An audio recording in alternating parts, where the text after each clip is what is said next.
Hey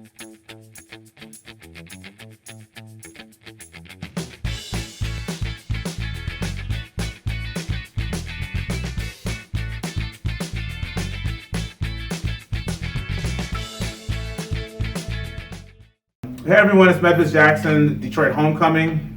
I'm sitting here with the great Gary Wozniak. Hi guys. So you may have met Gary from Homecomings 4 and 5. At Homecoming 4, you were one of the pitch presenters on day 2 at the factory in Corktown. And then on Homecoming 5, he was one of the companies that was part of the Boulevard in the Lexus Velodrome. And so he had a chance to interact further with different expats who were attending Homecoming that year. And so today I decided to swing on by to what used to be Pole Town East, roughly. We're over here on Chene and Ferry in the headquarters for RecoveryPark Farms. And I just wanted to get an update on what you've been up to and also how our expats to get involved with your work. So how are things going? Things are going well. We just acquired 30 acres of land from the city. We purchased it, took it off our lease, so that was pretty exciting. Congratulations. We have product in 130 stores. We have a 3-year extension on our distribution agreement with Delbane Produce to get our produce into more stores. We're negotiating deals with Nino Salvaggio's and with Myers. Oh, wow. That we're hoping next year we'll be able to launch a product line. And we're about 90% done with a $13 million capital raise to build our the city's first 2-acre, completely climate-controlled hydroponic greenhouse, growing leafy greens for the restaurant industry.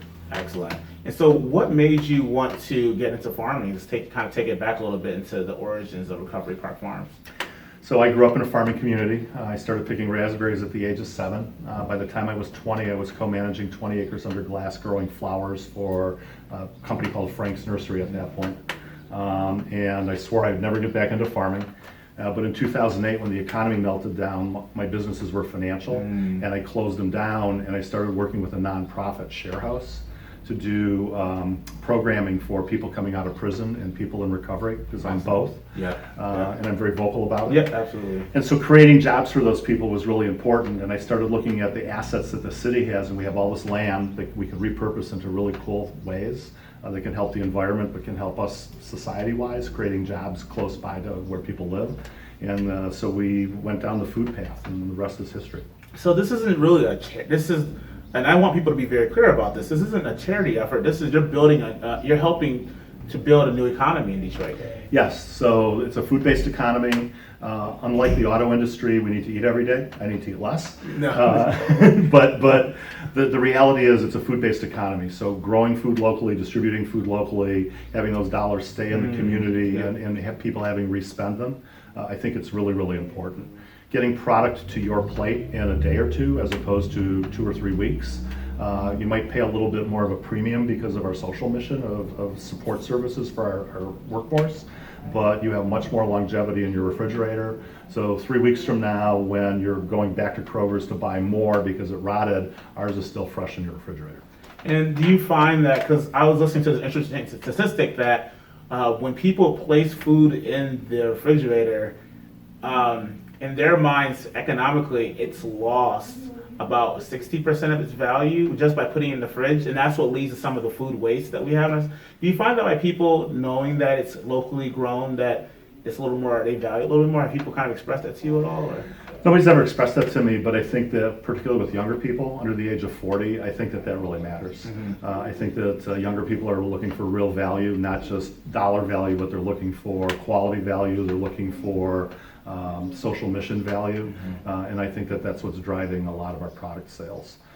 And and talking about, again, creating a new economy and also finding value in what we buy and what we use, you've used your imagination, and you and your staff have used your imaginations in how you've built out this facility over here on the east side. In an area where many people would drive by and say there's nothing here, you've decided, oh no, there's a lot here. Do you mind walking us through a little bit of that? So there's a lot here. I mean, the neighborhood that we're in, it's roughly 105 acres, 22 square blocks. Used to have 2,500 people living in it. Today it has 17. It used to have 851 structures. Today it has 22. But all the infrastructures here, the roads, the sewers, the electric, the gas, and to be able to tap into all that infrastructure and create, a different type of economic value, but also to create the jobs, so that when we start to bring 50, 100, 200 jobs into this neighborhood centered around food, businesses are going to start to follow those jobs. Yeah. The coffee shop will be first, the dry cleaners will be next, whatever that order is. And once the businesses are here, that'll drive housing. Kind of flips normal urban development backwards. Yeah. So, in most urban areas, we're going to put housing in because that's going to drive businesses, and the businesses are going to drive jobs. But that's not how normal development takes place. Yeah, it's very cool. So in creating food, it also will attract a chain of other types of interest Yes. into the area. Yeah. So with Detroit Homecoming, one of our big goals is to help expats who you've had the chance to interact with, help them find ways to get involved with Detroit's development and revitalization. And I always trust the fact that there's three forms of capital, right? There's human, social, and financial capital. And so I want to really quickly walk through some of the ways that they can get involved with the food ecosystem here in Detroit, and also more specifically with RecoveryPark Farms. So in terms of social capital, how could they help you all in terms of introductions and projects, stuff like that? How could they be helpful with you all? So obviously we're a farming-based operation, but we're also very technologically savvy. So from LED lighting to DC power grids to conservation of water, diffuse glass, the type of infrastructure that we're building, people that are working on technology projects that fit into that sphere. If they're doing interesting things in other parts of the country or other parts of the world, I'd like to know about it. Yeah. So making those connections is really important. Also connecting us to other people that have the social mission that we have of creating jobs for people with barriers and how they deal with issues with people coming out of prison and coming out of drug treatment programs, trying to find new ways to deal with that. I think that's really important.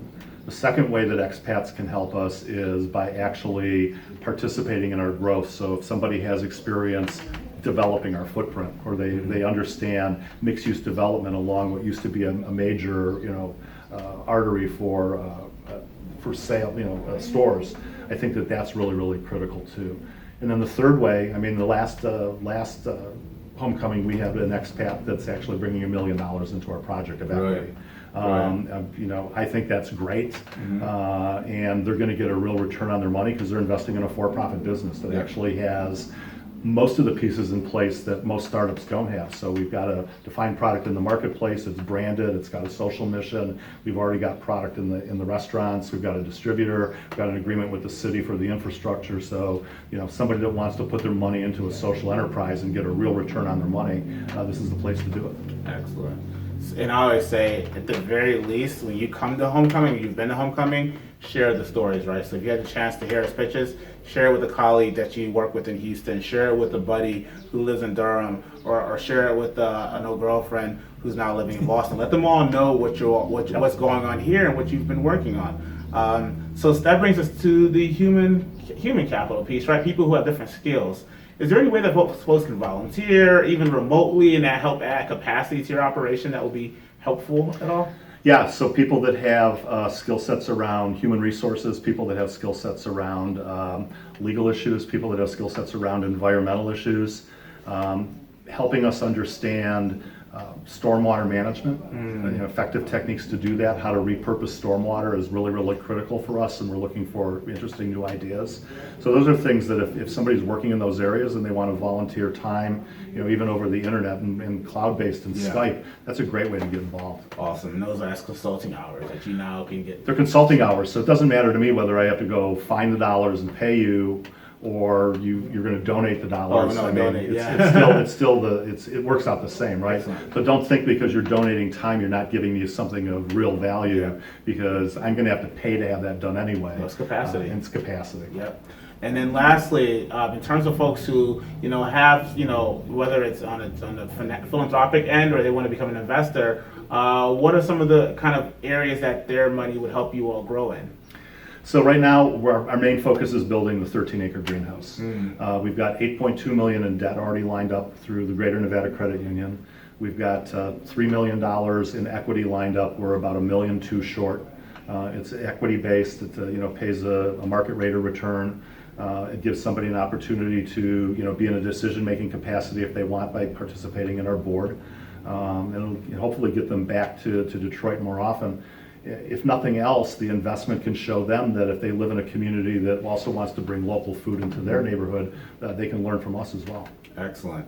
And then lastly, when I had the privilege of moving back to Detroit in 2017. Was living in Brooklyn at the time, and that's when I started seeing, like, and I would come back and visit my parents and visit my mom, and so in coming back and talking to my dad about what was happening, and later talking to my mom about what was going on, you started seeing more and more of the gardening, and that was like kind of getting a lot of the media coverage with the gardening and these cool projects and the graffiti and stuff like that, and later now we're calling it murals, not calling it graffiti anymore, and so. It was always really cool because it was like, oh, okay, so like there's like energy back there, and it made me like think about, okay, maybe I gotta get back more, and not just visit my parents or visit my mom, like also just gotta get back. In that time since 2012, 2013, when I started seeing more of the, now of course you start seeing the Sonoma stuff, when you start getting more media on the coast about Detroit. How do you feel the food ecosystem has progressed? What are some of the areas it still needs to grow in? What's the state of food in Detroit? So the food ecosystem has progressed a lot since I've been involved, and particularly since about 2011, 2012. This city now has a commercial ordinance that allows for all types of agriculture to take place. The local food to table movement has really increased awareness of local buying options. A lot of the smaller farmers are starting to form cooperatives so they can get their product into the marketplace better.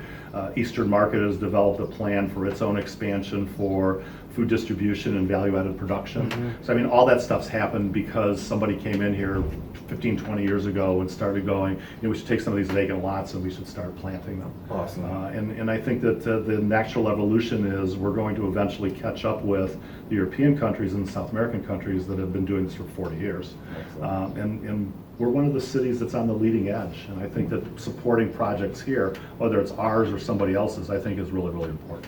I'm sure you already have stuff in the works for the little market space over down Ferry Street. So Chene Ferry Market, we're going to turn it into a community gathering spot. We're going to turn a portion of it into glass-walled corporate offices. Right. And we're going to have some demonstration farms so that the people that can't go into our legitimate growing operations can go into a micro version of them and actually see what we're doing inside the glass.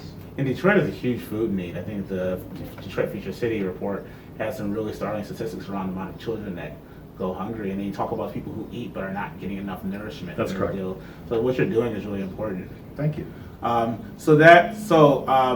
We would love for you to get in touch with Gary. Gary, how can they get in touch with you? The easiest way is my cell phone. Call me at 313-737-3710 or Wozniak at RecoveryPark.org. Excellent. Well, thank you so much for joining us, folks. Share, comment. I'll put the Recovery Park website in the comment section. We'd love for you to support this initiative in any way that you can, and keep looking out for really cool stories coming from Detroit. Take care. Bo Dillon bow ties. Oh yes, so I am not a bow tie wearer, but I might be today. So Bo Dillon, one of your Bo Dillon bow ties. They're located here in our headquarters at 5470 Chene, and all you have to do is call me and I'll get an appointment for you.